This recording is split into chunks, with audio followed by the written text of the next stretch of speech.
नमस्कार साथियों, कैसे हैं आप। आज अपन बात करेंगे जूनियर अकाउंटेंट और टीआरए एग्ज़ाम के लिए राजस्थान सेवा नियम के पार्ट फर्स्ट के चैप्टर थर्ड सेवा की सामान्य शर्तों के बारे में। जो चैप्टर थर्ड है जिसमें सेवा की सामान्य शर्तें दी गई उसके बारे में अपन शॉर्ट नोट के बारे में अपन डिस्कस करेंगे। तो यहाँ नियम 8 है। सबसे पहले परिवीक्षाधीन प्रशिक्षणार्थियों से संबंधी आदेश, सुविधाएं एवं पारिश्रमिक, मतलब प्रोबेशनर ट्रेनी को क्या क्या आदेश हुए हैं, उनको क्या क्या सुविधाएं मिलेगी और उनको क्या रेमुनरेशन मतलब पारिश्रमिक मिलेगा। तो यहाँ राज्य सरकार के आदेशानुसार दिनांक 20 जनवरी 2006 के पश्चात राज्य सेवा में स्पष्ट रिक्ति के विरुद्ध सीधी भर्ती द्वारा सेवा में प्रवेश करने वाले किसी भी व्यक्ति को 2 साल की कालावधि के लिए परिवीक्षाधीन प्रशिक्षणार्थी के रूप में रखा जाएगा। चिकित्सा अधिकारी, वरिष्ठ प्रदर्शक, सहायक प्रोफेसर की परीक्षा की कालावधि 2 वर्ष की जगह 1 वर्ष की होगी। मतलब 20 जनवरी 2006 के पश्चात जो भी कर्मचारी राज्य सेवा में आएगा, मतलब जो भी व्यक्ति राज्य सेवा में आएगा स्पष्ट रिक्ति के विरुद्ध सीधी भर्ती द्वारा जो भी सेलेक्ट होके आएगा डायरेक्ट भर्ती द्वारा, तो उसको प्रवेश करने वाले किसी व्यक्ति को 2 साल की अवधि के लिए परिवीक्षाधीन प्रशिक्षणार्थी के रूप में रखा जाएगा। प्रोबेशनर ट्रेनी के रूप में उसको 2 साल की अवधि निकालनी पड़ेगी, चाहे कोई भी हो। लेकिन चिकित्सा अधिकारी जो होंगे, वरिष्ठ प्रदर्शक और सहायक प्रोफेसर जो होंगे, इनकी जो परिवीक्षाधीन की कालावधि होगी वो 2 वर्ष की जगह 1 वर्ष ही होगी। साथ ही राज्य सेवा के प्रारंभिक पद से उच्च पद जिसमें अकादमिक या प्रोफेशनल एवं विशिष्ट अनुभव आवश्यक है, नियुक्ति पर परिवीक्षा अवधि 1 वर्ष की ही होगी। मतलब शुरू जो प्रारंभिक पद होगा, जो इनिशियल पोस्ट होती है, उससे उच्च पोस्ट पर जो जाएगा तो उसमें अगर कोई एकेडमिक या प्रोफेशनल या कोई स्पेशल एक्सपीरियंस की आवश्यकता होती है तो उस कंडीशन में भी जो परिवीक्षाधीन अवधि होगी वो 1 वर्ष की ही होगी, 2 वर्ष की जगह। फिर है प्रशिक्षण के दौरान की अवधि में उसे नियत पारिश्रमिक दिया जाएगा। अपन ने पहले ही बात की थी, फिक्स जो रेमुनरेशन मिलेगा जो वेतन की जगह, वो सरकार द्वारा जो पहले से डिसाइड है वही मिलेगा। परिवीक्षाधीन प्रशिक्षणार्थी को उक्त अवधि में नियत पारिश्रमिक मतलब फिक्स रेमुनरेशन के अतिरिक्त अन्य किसी भी प्रकार के भत्ते जैसे कि विशेष भत्ता, महंगाई भत्ता, मकान किराया भत्ता, शहरी क्षतिपूर्ति भत्ता आदि देय नहीं होंगे। मतलब उसको सिर्फ फिक्स रेमुनरेशन मिलेंगे, जो फिक्स अमाउंट है वो मिलेगी। उसके अलावा किसी भी प्रकार के भत्ते जैसे स्पेशल पे अलाउंस हो गया या कोई डियरनेस अलाउंस हो गया, हाउस रेंट अलाउंस हो गया, सिटी कंपनसेटरी अलाउंस हो गया, या कोई से भी भत्ते जो उसको फिक्स होने पर मिलते हैं, जब स्थायी हो जाता है वो मिलते हैं, वो उसको नहीं मिलेंगे। ये सारे वेतन के पार्ट होते हैं। तो ये जब अपन स्थायी हो जाते हैं उसके बाद ही मिलते हैं, उससे पहले आपको फिक्स रेमुनरेशन ही मिलता है। फिर परिवीक्षाधीन प्रशिक्षण को सफलतापूर्वक पूर्ण कर लेने के पश्चात उसको पद के वेतनमान में न्यूनतम वेतन प्रदान किया जाएगा। मतलब जब ये 2 साल की कालावधि आप सफलतापूर्वक पूरी कर लेते हो, उसके पश्चात आपको फिक्स कर दिया जाता है, मतलब आपको स्थायी करते हैं, तो जो आपके पद का वेतनमान होगा उसमें जो न्यूनतम वेतन होगा उस पर आपको फिक्स किया जाएगा। मिनिमम जो पे होगी वो मिलेगी आपको। उसके बाद परिवीक्षाधीन प्रशिक्षण अवधि वार्षिक वेतन वृद्धि स्वीकृति के लिए नहीं गिनी जाएगी। मतलब जो एनुअल इंक्रीमेंट मिलता है उसके लिए इस अवधि को अपन काउंट नहीं करेंगे। मतलब परिवीक्षाधीन प्रशिक्षण अवधि जो 2 साल की होगी उसमें आपको इंक्रीमेंट नहीं मिलेंगे जो हर साल मिलते हैं। फिर परिवीक्षाधीन प्रशिक्षणार्थी को कार्य ग्रहण काल एवं कार्य ग्रहण करने के लिए यात्रा भत्ता देय नहीं होगा। मतलब प्रोबेशनर ट्रेनी को ज्वाइनिंग टाइम भी नहीं मिलेगा और ज्वाइनिंग के लिए उसको जो ट्रेवलिंग अलाउंस होता है, यात्रा भत्ता होगा, वो भी नहीं मिलेगा। यदि वह करते हुए के लिए यात्रा करता है तो उससे दौरे के लिए नियमानुसार यात्रा भत्ता देय होगा। मतलब वो ड्यूटी पर कोई यात्रा करता है, मतलब कोई टूर पे जाता है ऑफिशियल टूर पे, तो उसको नियमानुसार जो उसका यात्रा भत्ता होगा, जो ट्रेवलिंग अलाउंस होगा, वो उसको जरूर मिलेगा। परिवीक्षाधीन प्रशिक्षणार्थी को यदि प्रतिनियुक्ति पर वैदेशिक सेवा में लगाया जाता है तो उसे प्रतिनियुक्ति भत्ता देय नहीं होगा। मतलब प्रोबेशनर ट्रेनी को अगर अपन फॉरेन सर्विस में लगा देते हैं, डेपुटेशन पे फॉरेन सर्विस में वो जाता है, तो जो वहाँ फॉरेन सर्विस में प्रतिनियुक्ति भत्ता देय होता है वो उसको नहीं मिलेगा प्रोबेशन पीरियड में। मतलब उसके परिवीक्षा दिन जो प्रशिक्षण होगा अवधि होगी 2 साल की, उसमें उसको डेपुटेशन अलाउंस यानी प्रतिनियुक्ति भत्ता देय नहीं होगा। फिर अपन बात करते हैं नियम 8A की, जिसमें प्रथम नियुक्ति के समय आयु के संबंध में बता रखा है। मतलब फर्स्ट अपॉइंटमेंट के समय क्या एज रहनी चाहिए। तो राज्य सेवा में प्रविष्ट होने की न्यूनतम एवं अधिकतम आयु सीमा क्रमशः 16 वर्ष एवं 40 वर्ष निर्धारित है। मतलब राज्य सेवा में आने के लिए मिनिमम और मैक्सिमम एज जो है रिस्पेक्टिवली वो 16 वर्ष और 40 वर्ष डिसाइडेड है पहले से। भारतीय सेवाओं के आरक्षित जवानों की नियुक्ति के लिए अधिकतम आयु 50 वर्ष है। जो भारतीय सेना के आरक्षित जवान हैं इनको 50 साल तक की छूट है, मतलब 50 साल तक वो सेवा में आ सकते हैं। फिर अनुसूचित जाति, जनजाति, अन्य पिछड़े वर्ग एवं EWS वर्ग के पुरुष अभ्यर्थियों के मामले में निर्धारित अधिकतम आयु सीमा में 5 वर्ष की छूट है। मतलब जो SC, ST, OBC और EWS कैटेगरी के जो मेल कैंडिडेट होंगे, पुरुष अभ्यर्थी होंगे, उनको 5 साल की और छूट है। मतलब 40 की जगह उनको 45 साल तक वो इसमें अप्लाई कर सकते हैं अपॉइंटमेंट के लिए। फिर अनुसूचित जाति, जनजाति, अन्य पिछड़े वर्ग एवं EWS वर्ग की महिला अभ्यर्थियों को 10 वर्ष की छूट है। SC, ST, OBC और EWS जो कैटेगरी की जो महिला अभ्यर्थियां हैं, फीमेल कैंडिडेट्स हैं, उनको 10 साल की छूट है। मतलब वो 50 साल तक अप्लाई कर सकती है। जबकि सामान्य वर्ग की महिलाओं को, अभ्यर्थियों को 5 वर्ष की छूट है। मतलब जो फीमेल कैंडिडेट होगी जनरल, उसको 5 साल की छूट है। मतलब वो 45 साल तक अप्लाई कर सकती हैं। यहाँ सबसे पहले गौर फरमाने वाली बात है, जनरल मेल कैंडिडेट जो हैं उनको कोई छूट नहीं है, उनके लिए 40 वर्ष ही डिसाइडेड है। नाम परिवर्तन करने की प्रक्रिया, मतलब कोई राज्य कर्मचारी को नाम परिवर्तन हेतु नियम में निर्धारित बंद पत्र कार्यालय में प्रस्तुत करना होगा। मतलब कर्मचारी चाहता हो कि उसके नाम में करेक्शन करवाना हो उसको सेवा रिकॉर्ड में, तो उसको क्या करना होगा, सबसे पहले बॉन्ड भरकर अपने कार्यालय में प्रस्तुत करना होगा। और इसका प्रकाशन मतलब पब्लिकेशन किसी स्थानीय समाचार पत्र है, मतलब लोकल जो न्यूज़पेपर होता है उसमें, और राजपत्र मतलब गैजेट, उसमें स्वयं के खर्चे पर उसको पब्लिश करवाना होगा। बंद पत्र की प्रविष्टि राज्य कर्मचारी को सेवा पुस्तिका में भी की जाएगी। मतलब जब ये बंद पत्र की एंट्री होगी वो राज्य की कर्मचारी की जो सेवा पुस्तिका होती है, सर्विस रिकॉर्ड होता है, उसमें भी इसको एंटर किया जाता है। फिर आता है जन्म दिनांक का आधार, मतलब जो उसकी डेट ऑफ बर्थ होगी उसका क्या बेसिस रहेगा, किस हिसाब से उसकी डेट ऑफ बर्थ कैलकुलेट होती है। तो एक व्यक्ति जो 1 जनवरी 1979 को, मतलब 1979 को राज्य सेवा में था, तो उसकी सेवा पुस्तिका में अंकित जन्म तिथि ही राज्य सरकार द्वारा स्वीकार की जाएगी। मतलब 1 जनवरी 1979 को जो सेवा में था, मतलब सरकार में उसने नियुक्ति ले रखी थी, वो कार्य कर रहा था, कर्तव्य पर था, तो उसकी जो अंकित जन्म तिथि होगी सेवा पुस्तिका में, जो उसकी एंट्री हो रखी होगी, जन्म तिथि जो उसमें डाल रखी होगी, उसी को ही उसकी जन्म दिनांक मानी जाएगी, चाहे उसका आधार कुछ भी हो, कैसे भी उसकी एंट्री हुई हो। सेवा पुस्तिका में अंकित जन्म तिथि में संशोधन माध्यमिक शिक्षा बोर्ड आदि के प्रमाण पत्र के आधार पर नहीं किया जाएगा। मतलब उनकी अब रिकॉर्ड में वो एंट्री, मतलब डेट ऑफ बर्थ चेंज भी करवाना चाहे तो उसमें चेंज नहीं हो सकता है, चाहे वो माध्यमिक शिक्षा बोर्ड आदि का किसी का भी प्रमाण पत्र ले आए, उसकी वो डेट ऑफ बर्थ वही मानी जाएगी जो सेवा पुस्तिका में उसकी एंटर है।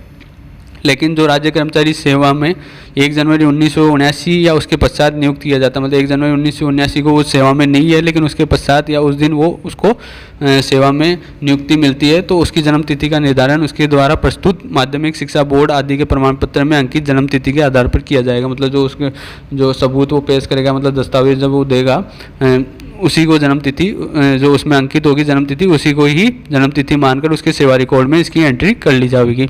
नियुक्ति आदेशों में भी माध्यमिक शिक्षा बोर्ड के प्रमाण पत्र में अंकित जन्म तिथि का उल्लेख किया जाएगा। मतलब जब आपको ज्वाइनिंग ऑर्डर आएंगे, आपके पोस्टिंग ऑर्डर आएंगे, उसमें भी आपकी जन्म तिथि का उल्लेख होगा आपके नाम के आगे कि भाई इनकी डेट ऑफ बर्थ क्या है।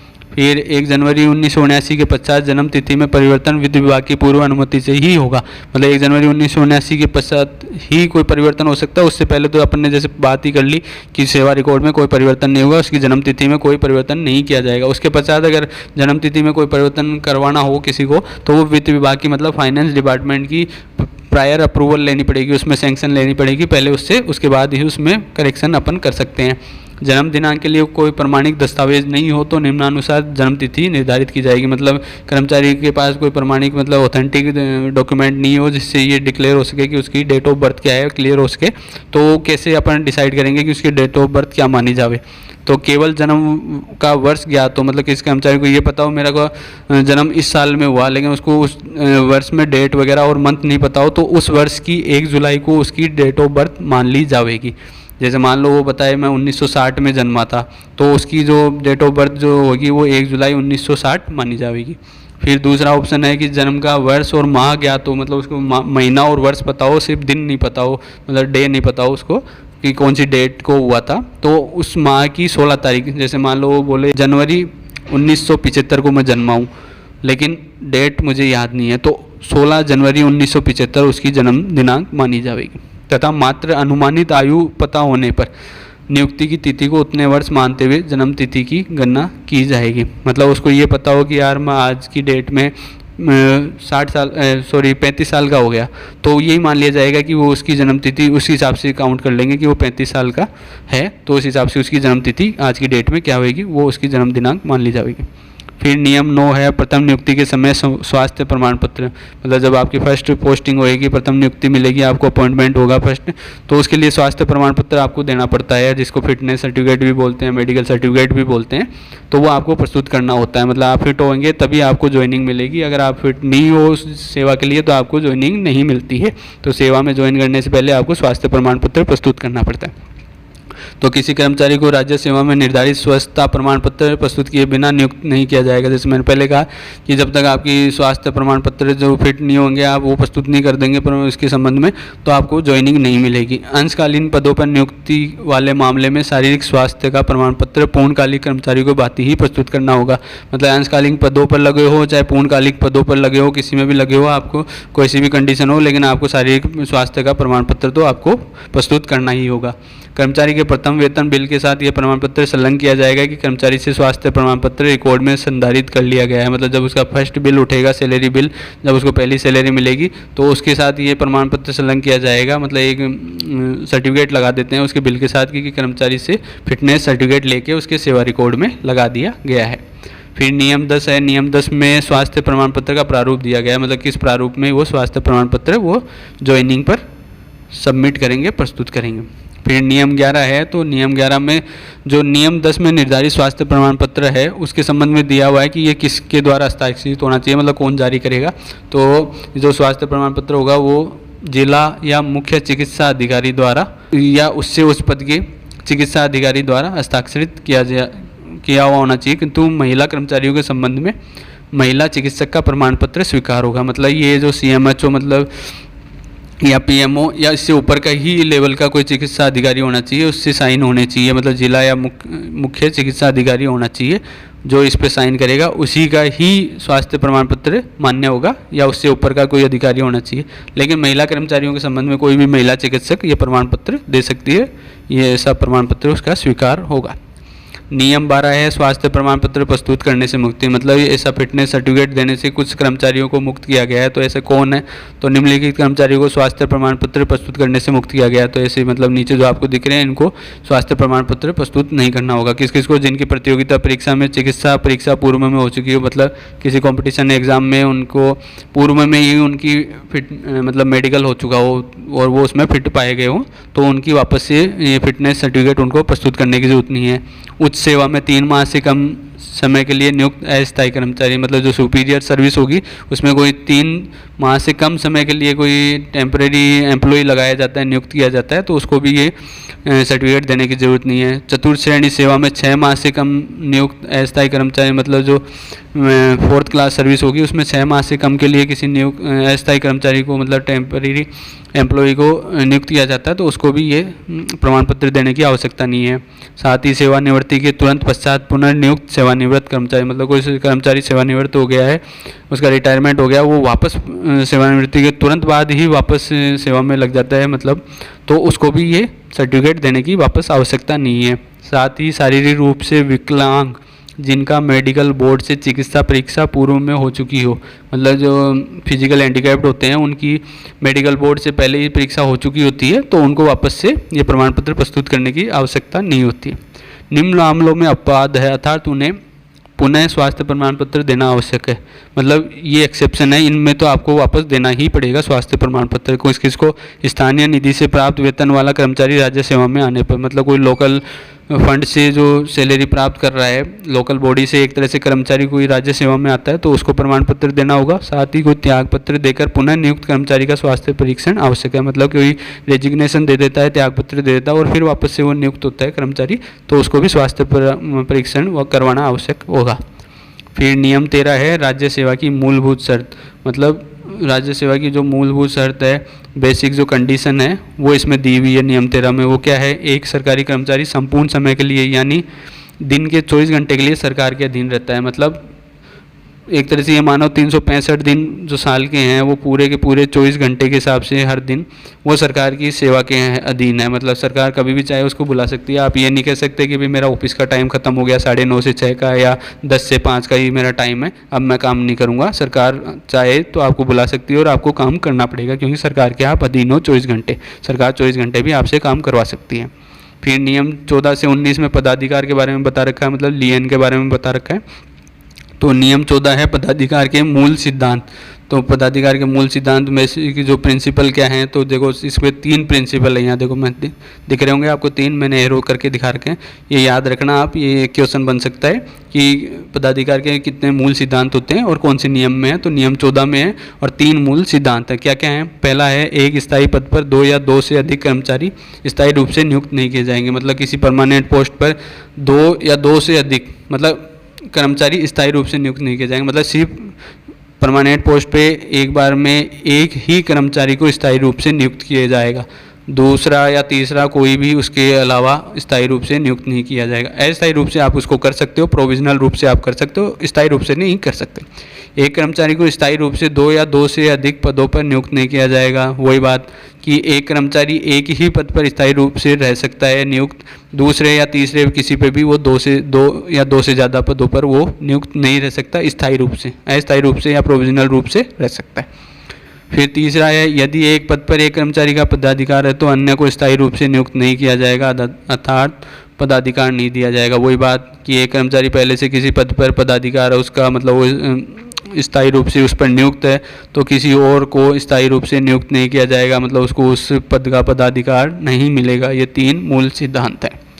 फिर नियम 15 है पदाधिकार।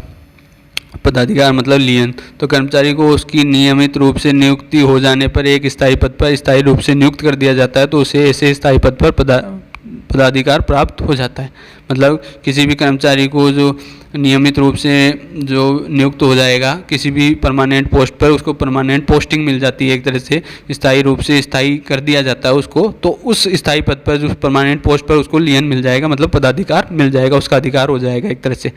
और फिर उस पदाधिकार पर किसी और का हक नहीं होगा, कोई किसी और को स्थायी नियुक्ति नहीं मिलेगी, जैसा अपन ने मूल सिद्धांत में अभी पढ़ा है। तथा बाद में यदि उसकी अन्य स्थायी पद पर नियुक्ति हो जाती है एवं नवीन पद पर उसे स्थायी कर दिया जाता है, तो वह पूर्व के पद का पदाधिकार खो देता है। ऐसा पुराने वाले पद पर से कब उसका पदाधिकार चला जाएगा? जब किसी अन्य स्थायी पद पर, याद रखिएगा, अन्य स्थायी पद पर, अस्थायी पद पर या प्रोविजनल उसकी नियुक्ति होती है तब नहीं, सिर्फ स्थायी पद पर उसकी नियुक्ति हो जाती है और उस स्थायी पद पर, नए वाले स्थायी पद पर उसको अगर पदाधिकार मिल जाता है उस पद का, तो जो पुराना वाला पद है उस पर उसका पदाधिकार खत्म हो जाएगा, उसका लियन खत्म हो जाएगा। तब सिर्फ नए वाले पद पर ही पदाधिकार रहेगा। जैसे अपन ने अभी बात की थी कि एक ही पद पर उसका पदाधिकार रह सकता है, किसी भी कर्मचारी का 2 या 2 से अधिक पर नहीं रह सकता। तो वो नवीन पद पर जब उसको पदाधिकार मिल जाएगा तो पुराने वाले पे उससे पदाधिकार हटा लिया जाएगा, उसका पदाधिकार खत्म हो जाएगा। फिर नियम 16 है पदाधिकार कब बना रहता है, किन किन कंडीशंस में भी पदाधिकार बना रहता है, लियन बना रहता है। तो निम्न परिस्थितियों में भी पदाधिकार बना रहेगा। कौन कौन सी? पद पर कार्य करते समय, मतलब ड्यूटी पर हो तब तो आपका ऑब्वियसली पदाधिकार रहेगा। वैदेशिक सेवा में प्रतिनियुक्ति के समय आप किसी फॉरेन सर्विस में चले गए, डेपुटेशन पे प्रतिनियुक्ति पर किसी और जगह लग गए, तो आपकी जो ओरिजिनल जो डिपार्टमेंट है उसमें आपका पदाधिकार बना रहेगा उस पोस्ट पर। दूसरे पद पर अस्थायी स्थानापन्न या कार्यवाहक रूप से कार्य करने पर, मतलब किसी और दूसरे पद पर आपको टेम्परेरी रूप से या ऑफिशिएट रूप से आपको लगा दिया जाता है, परमानेंट नहीं किया जाता, उस रूप में भी आपका पदाधिकार आपके मूल पद पर बना रहेगा। कार्यकरण काल अवधि होगी, जो ज्वाइनिंग टाइम होगा, या अवकाश अवधि होगी जिसमें आप छुट्टियों पे गए हुए हो, या निलंबन अवधि होगी, सस्पेंड हो गए हो, तो भी आपका मूल पद पर जिस पद से आप कार्यकरण अवधि मिली है आपको, या अवकाश पर गए हो जिस पद से, या जिस पद से आप सस्पेंड हुए उस पर आपका पदाधिकार बना रहता है। फिर नियम 17 है पदाधिकार का निलंबन, मतलब सस्पेंशन कब होगा लियन का, उसको कब अपन निलंबित करते हैं पदाधिकार को। तो कर्मचारी को प्रोविजनल मतलब अंतःकालीन रूप से नवीन पद पर अथवा सावधि पद पर स्थायी रूप से नियुक्त कर दिया जाए, जिस पर अन्य का पदाधिकार नहीं हो, तो पुराने पद का पदाधिकार आवश्यक रूप से निलंबित किया जाएगा।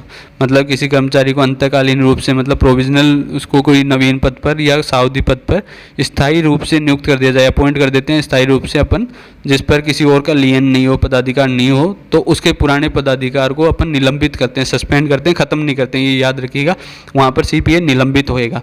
साथ ही कर्मचारी को बाहर से बाहर वैदेशिक सेवा में कार्यवाहक रूप से पद स्थापित कर दिया जाए एवं उस पद पर न्यूनतम 3 वर्ष बाहर रहने की संभावना हो तो पदाधिकार का मूल पद से विवेक पर निलंबन किया जा सकता है। मतलब किसी कर्मचारी को बाहर से बाहर भेज दिया या विदेशिक सेवा में कार्यवाहक रूप से अपने पदस्थापित ही कर दिया, मतलब अपने डेपुटेशन पे नहीं लगाया, उसकी पोस्टिंग ही वहीं कर दी है एवं उस पद पर न्यूनतम 3 वर्ष बाहर रहने की संभावना हो, मतलब वो 3 वर्ष या तो भारत से बाहर रहेगा या वैदेशिक सेवा में जो उसकी सेवा होगी वो 3 वर्ष से ज़्यादा की रहने की है उसको, कि 3 वर्ष या उससे ज़्यादा रहेगा तो उसका पदाधिकार जो होगा लियन मूल पद पर जो ओरिजिनल डिपार्टमेंट से जिस पे जा रहा है उस पद से निलंबन किया जा सकता है विवेक पर। मतलब वो चाहे तो कर सकते हैं, चाहे तो नहीं भी कर सकते हैं, तो ये विवेक पर निलंबन होता है।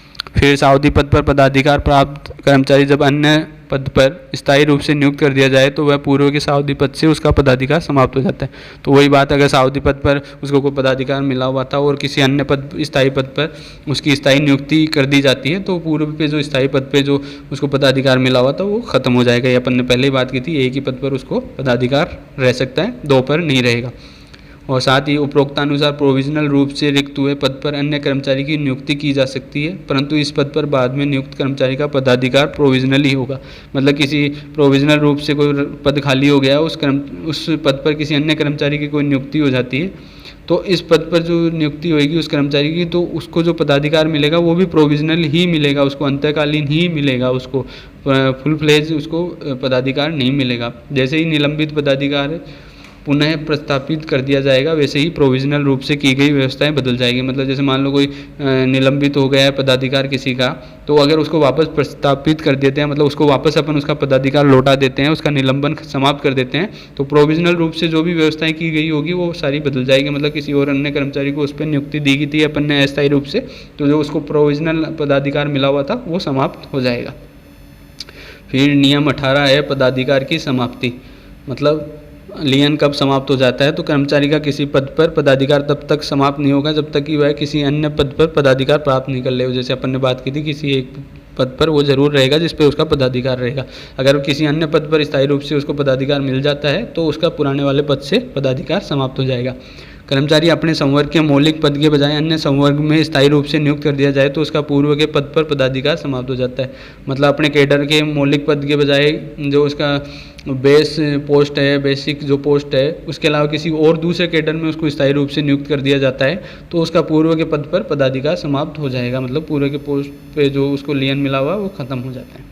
फिर बात करते हैं अपन अधिसंख्यक पद, शैडो पोस्ट। मतलब अधिसंख्यक पद क्या होते हैं, शैडो पोस्ट क्या होती है, तो संवर्ग में निर्धारित पदों से ज़्यादा कर्मचारी को नियुक्त किया जाना हो तो अधिसंख्यक पद सृजित किए जाते हैं। अधिसंख्यक पद अपन क्रिएट करेंगे, कब करेंगे, जब जो आपके कैडर में जैसे निर्धारित है 5000 पोस्ट, उससे ज़्यादा कर्मचारियों को अपॉइंटमेंट मिल गया हो, नियुक्ति हो गई हो, तो अब मान लो 5 जनों को एक्स्ट्रा अपॉइंटमेंट हो गया, 5000 की जगह 5005 को अपॉइंटमेंट मिल गया, तो ये 5 जो पद अपन क्रिएट करेंगे उनको शैडो पोस्ट यानी अधिसंख्यक पद कहते हैं। तो ये किस कारणों से हो सकता है, तो ये निम्न कारणों से हो सकता है। कर्मचारी पदाधिकार के योग्य है परंतु पद उपलब्ध नहीं है, मतलब उसको लियन तो मिलना चाहिए लेकिन अभी कैडर में कोई पद उपलब्ध नहीं है तो उसको अधिसंख्यक पद मिलेगा।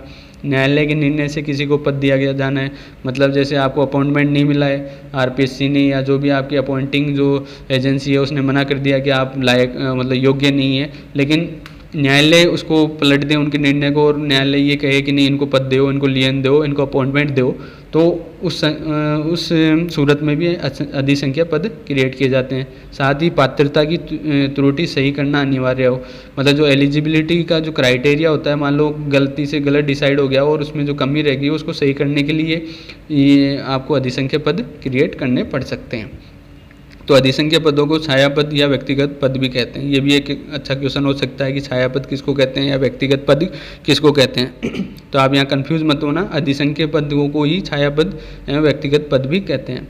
यह पद स्थायी होने पर भी अस्थायी होते हैं, मतलब ये होती तो परमानेंट पोस्ट है, ये स्थायी पद होते हैं लेकिन ये फिर भी अस्थायी होते हैं। अस्थायी क्यों होते हैं, जो केवल संवर्ग में पद रिक्त होने तक ही सर्जित रहते हैं। मतलब जैसे 5000 पोस्ट है, उसमें 5 एक्स्ट्रा आ गए, 5005 हो गए, तो ये जब तक 5000 जो आपकी ओरिजिनल जो पोस्टें हैं, जो कैडर स्ट्रेंथ है, उसके जब 5000 के अंदर होने तक ही रहेंगे ये। जैसे ही आपके 5000 उस पोस्टों में से कोई रिटायर हो गया या वो खाली हो गई, तो ये धीरे धीरे इसमें एडजस्ट होते रहेंगे और ये ख़त्म हो जाएंगे। वो टोटल लास्ट में जाके आपकी जो कैडर स्ट्रेंथ रहेगी वो 5000 की ही रहेगी। तो इसलिए संवर्ग में पद रिक्त होने तक सर्जित रहते हैं। जैसे पद रिक्त होएगा वैसे वैसे ये एडजस्ट उसमें होते जाते हैं, उसके बाद अपने आप समाप्त हो जाते हैं, मतलब ये खत्म हो जाएंगे उसके बाद।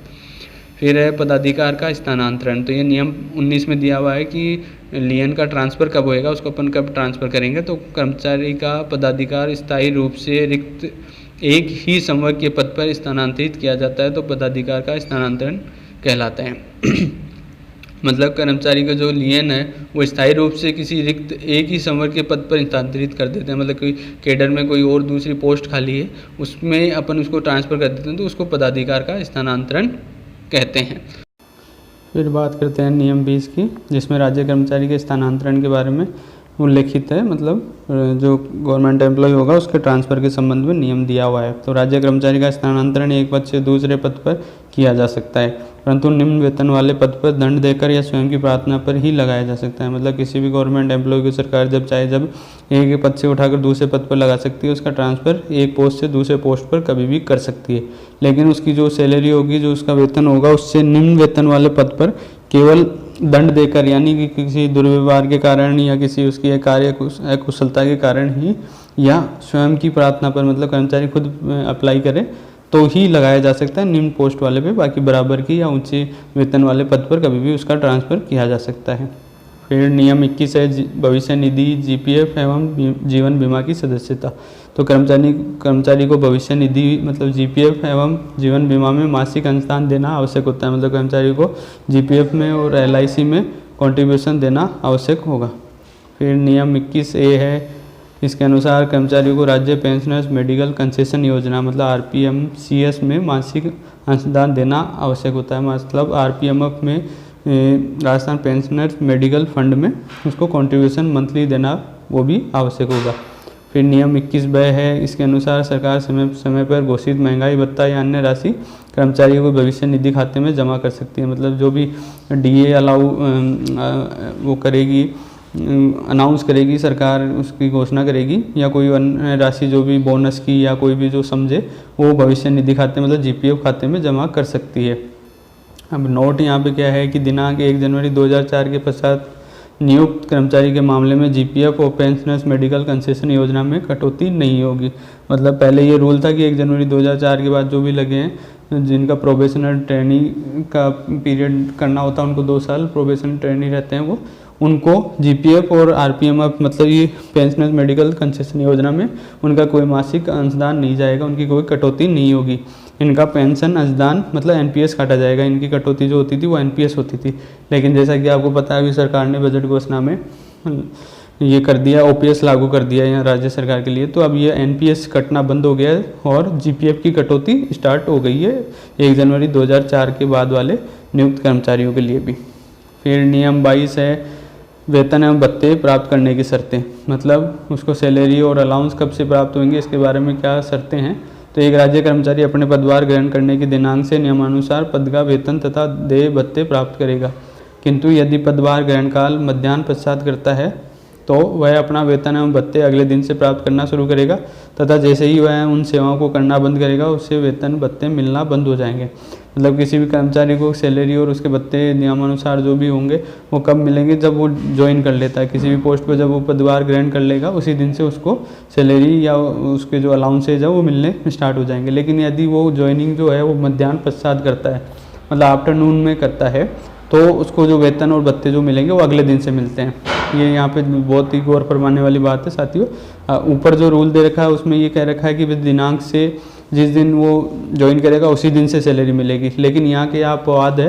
अपवाद ये है कि अगर मध्याह्न पश्चात वो ज्वाइन करता है तो उसको सैलरी नेक्स्ट डे से मिलेगी। ये थोड़ा सा आप ध्यान रखना, अगर वो मध्याह्न पूर्व कर लेता है तो उसी दिन से सैलरी मिलेगी, अन्यथा उसको अगले दिन से सैलरी और जो भत्ते मिलेंगे वो अगले दिन से मिलेंगे। तथा जैसे ही वह उन सेवाओं को बंद कर देगा, मतलब मान लो वो ड्यूटी पे काम करना बंद कर देगा, उस दिन से उसको सैलरी और भत्ते मिलना बंद हो जाएंगे।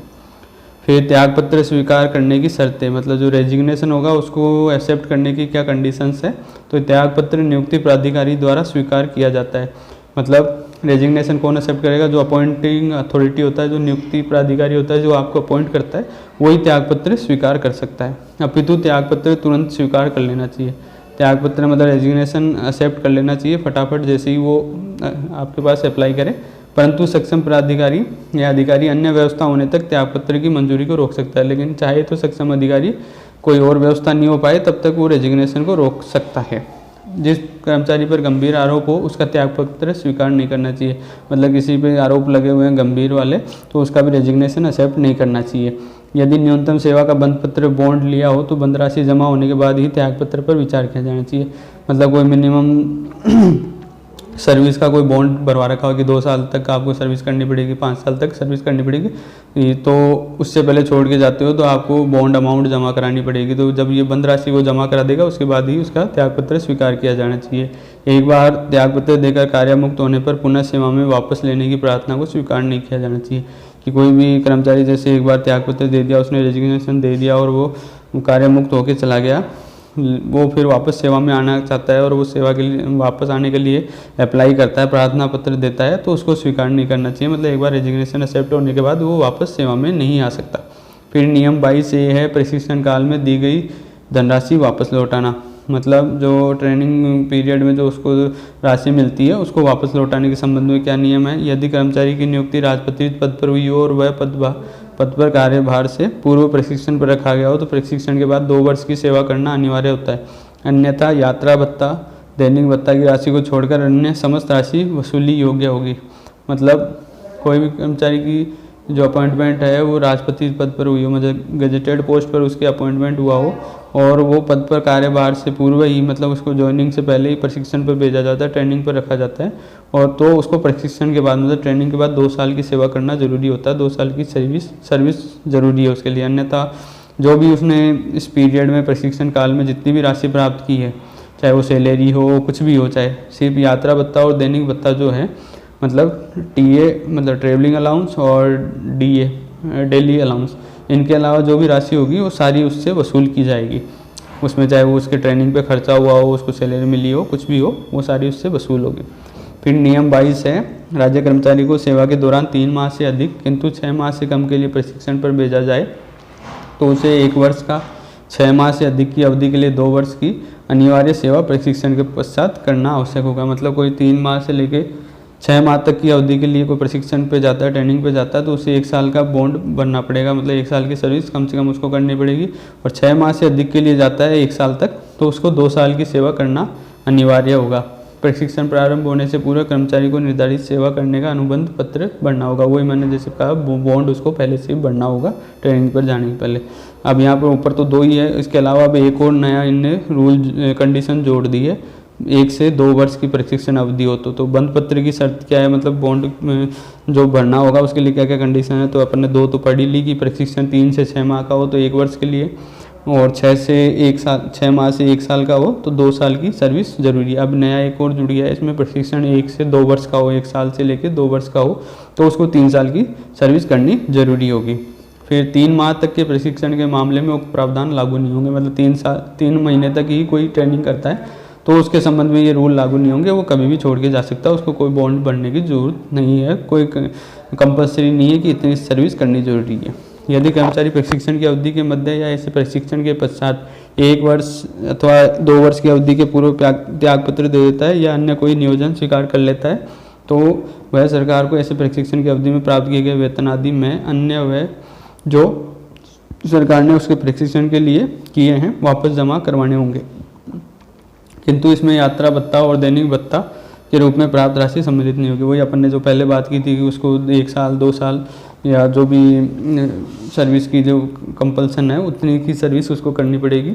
ये उससे पहले अगर वो छोड़ के चला जाता है, रिजाइन दे के चला जाता है या कोई और अपॉइंटमेंट स्वीकार कर लेता है, कहीं और चला जाता है नियोजन में, तो सरकार को जो प्रशिक्षण अवधि में जो भी उसको राशि मिली है, प्राप्त किया गया वेतन है या अन्य कोई जो भी है जो प्रशिक्षण पे किए हैं सरकार ने, उसको वापस जमा कराने होंगे। लेकिन इसमें यात्रा भत्ता और दैनिक भत्ता के रूप में प्राप्त राशि शामिल नहीं होगी, वो उसको जमा नहीं करानी होगी। अपन ने पहले भी बात कर ली थी। यदि सरकार के अभिमत में दिया गया प्रशिक्षण नई नियुक्ति में उपयोगी सिद्ध होने वाला हो तो उससे वसूली करना आवश्यक नहीं होगा। मतलब सरकार को लगे कि जो ट्रेनिंग में जो उसको सिखाया है वो नई वाली उसकी ज्वाइनिंग में जो नई अपॉइंटमेंट हुआ है, नई जो उस नौकरी में जो जा रहा है वहाँ उसके लिए उपयोगी होगा वो, तो वो वसूली जो राशि होगी वो ज़रूरी नहीं है कि उससे वसूली जाए, उसको छोड़ भी सकते हैं। फिर नियम 23 है स्थिति जिसमें कर्मचारी नियोजन में नहीं रहता। मतलब ऐसी कौन सी सिचुएशन होती है जिसमें कर्मचारी को ये मानते हैं कि वो नियोजन में नहीं है, सर्विस में नहीं है, अपॉइंटमेंट नहीं हुआ उसका एक तरह से। तो कह है इसमें एक राज्य कर्मचारी को 5 वर्ष से अधिक निरंतर रूप से किसी भी प्रकार का अवकाश स्वीकृत नहीं किया जाएगा। मतलब लगातार 5 साल से ज़्यादा किसी को भी कोई किसी भी प्रकार का अवकाश स्वीकृत नहीं होएगा। यदि राज्य कर्मचारी निरंतर 5 वर्ष तक अवकाश पर रहने के उपरांत भी अपने पद पर उपस्थित नहीं होता है, उस स्थिति में जब तक राज्यपाल उस मामले को असाधारण परिस्थितियों के कारण इसकी अनुमति नहीं दे, कर्मचारी को राजस्थान सिविल सेवा वर्गीकरण नियंत्रण एवं अपील यानी CCA नियमों द्वारा निर्धारित प्रक्रिया के अनुसार सेवा से त्यागपत्र दिया माना जाएगा। मतलब कोई कर्मचारी 5 साल से ज़्यादा अवकाश पर रह जाए, वो 5 वर्ष तक उपस्थित नहीं हुए और उसके बाद भी वो छुट्टियों पे चलता रहे, उसके बाद भी वो सेवा में नहीं आए, उपस्थित नहीं हुए, तो राज्यपाल जब तक कोई असाधारण परिस्थिति के कारण उसकी अनुमति नहीं दे, मतलब उसको सैंक्शन नहीं करे वो छुट्टियां, मतलब वो अलाउ नहीं करे, तो जो कर्मचारी के खिलाफ है राजस्थान सिविल सेवा वर्गीकरण नियंत्रण एवं अपील यानी CCA रूल्स जो है उसकी जो निर्धारित प्रक्रिया है उनके अनुसार सेवा से त्यागपत्र दिया माना जाएगा। मतलब ये मान लेंगे उसने रेजिग्नेशन दे दिया सेवा से और वो छोड़कर चला गया। फिर नियम 23 से ये है अस्थायी कर्मचारी जिसकी 3 वर्ष तक की सेवा है तो सेवा समाप्ति 1 माह का नोटिस या 1 माह का वेतन देकर की जा सकती है। मतलब किसी ने 3 साल तक की ही सेवा की हो, जो अस्थायी कर्मचारी हो जो 3 साल तक से सेवा कर रहा हो, मतलब सर्विस में हो, तो उसकी जो सेवा समाप्ति है मतलब उसको टर्मिनेट कर सकते हैं, सेवा से निकाल सकते हैं क्योंकि वो टेम्परेरी है। लेकिन तो उसके लिए उसको या तो 1 माह का नोटिस देना पड़ेगा पहले, या जो 1 माह का उसका वेतन बनता है वो उसको देना पड़ेगा। अगर नोटिस अपन ने नहीं दिया तो 1 माह का वेतन देकर उसको अपन निकाल सकते हैं। परंतु जिसकी 3 वर्ष से अधिक की सेवा की मामले में 3 माह का नोटिस या 3 माह का वेतन देकर सेवा समाप्त की जा सकेगी। मतलब 3 साल से अगर ज़्यादा हो गई है तो ये 3 माह का नोटिस या 3 माह का वेतन, मतलब 1 माह की जगह 3 माह हो गया वो, तो वो उसके हिसाब से सेवा समाप्त कर सकते हैं। फिर नियम 23 वह है पदों में कटौती के कारण यदि कर्मचारी को हटाया जाना आवश्यक हो तो सबसे कनिष्ठ को पहले हटाया जाएगा। मतलब ये है कि भाई पोस्टें कम कर दी जाए। मान लो अपने कैडर में 5000 पोस्ट है, अब सरकार किसी दिन ये डिसाइड करेगी अपने अकाउंट्स कैडर में इतना काम नहीं है और वो पोस्टें घटा देती है, वो 4000 ही कर देती है। तो जब 1000 पोस्टें जो कम होएगी तो इस पर जो आदमी लग रखे हैं तो उनको हटाना पड़ेगा। तो सबसे पहले किसको हटाएंगे? तो जो सबसे जूनियर होगा, जो सबसे कनिष्ठ होगा, जो सबसे अभी लेटेस्ट लगा हुआ होगा उसको सबसे पहले हटाया जाएगा। तो साथियों उम्मीद करता हूँ ये वीडियो भी आपको और वीडियो की तरह पसंद आई होगी। यहाँ पर अपन ने चैप्टर 3 के बारे में बात करी थी। अब अपन नेक्स्ट वीडियो में वो इसके जो MCQs बन सकते हैं उसकी रिगार्डिंग बात करेंगे। तब तक प्लीज़ वेट कीजिएगा। मेरा वीडियो पसंद आया हो तो लाइक अवश्य कीजिएगा और अपने फ्रेंड्स के साथ शेयर ज़रूर कीजिएगा। मेरे चैनल को सब्सक्राइब नहीं किया तो प्लीज़ चैनल को सब्सक्राइब ज़रूर कीजिएगा और बेल आइकन को ज़रूर प्रेस करके नोटिफिकेशन ऑन कर लीजिएगा ताकि जैसे ही नेक्स्ट वीडियो में अपलोड करूँ आपको पता चल जाए और आप मिस नहीं कर सको। जय हिंद, जय भारत।